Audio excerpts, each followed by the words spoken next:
Hello, welcome to a new 2-minute tip.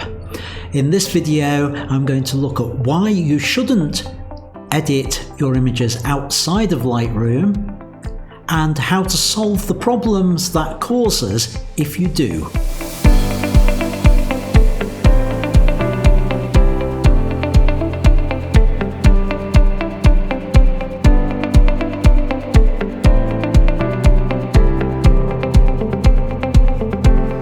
Hello, welcome to iansstudio. I'm Ian Butterfield.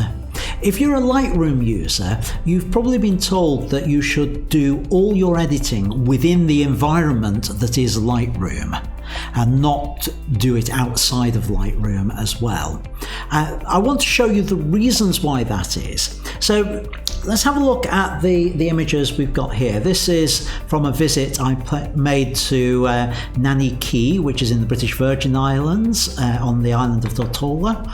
And the way to edit any of these files, it would be to right click on it. And if you want to go into Photoshop or another application, to then say edit in and select Adobe Photoshop. And if you do it that way, your resultant edit will then end up being back in Lightroom. But let me show you what happens if you don't do it that way. Let's go over to the folder that contains all these images. So I've got 4 images in here, and let's, for the sake of argument, say that this particular image, I want to do an edit with it, and I decided I end up going to the folder where it is, and I say open, and that will open it in Photoshop.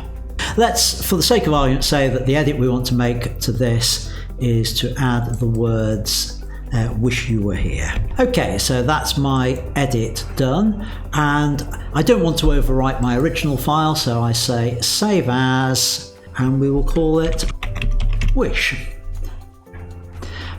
And you can see now that the file is in the folder. But here's the problem. When I go back over to Lightroom, that edited version doesn't appear, and we can come in and out of Lightroom as much as you like. It will never appear there.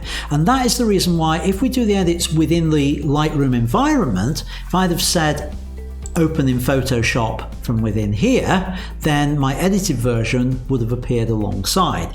Well, it hasn't. The damage has been done. How do I solve the problem? Well, it's nice and straightforward.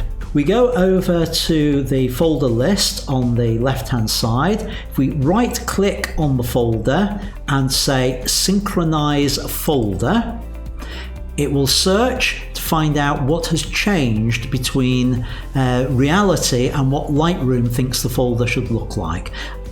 I would always keep Show Import Dialog before importing checked, at which point I can then say Synchronize. We'll go away, do a little bit of work, open the import dialog box. It's identified my one extra image here. It gives me the option to add. In fact, it's the only option available.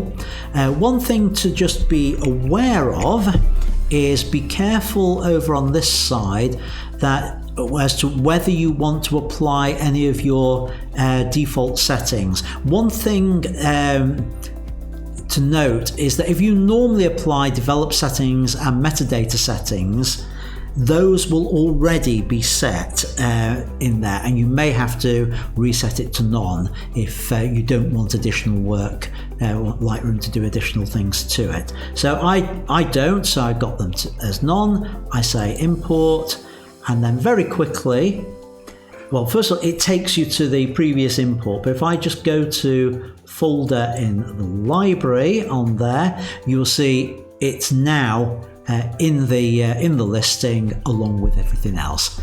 And that is how you keep your Lightroom folders in sync with reality. Now, I did it on an individual folder. You can go one level up. You can say, I could have said, right, check at in this case, the 2016 level, and it would have checked all the folders below it. But Typically, it's just the one folder that I know I've done some work in and I shouldn't have, that I would need to resynchronize that particular way.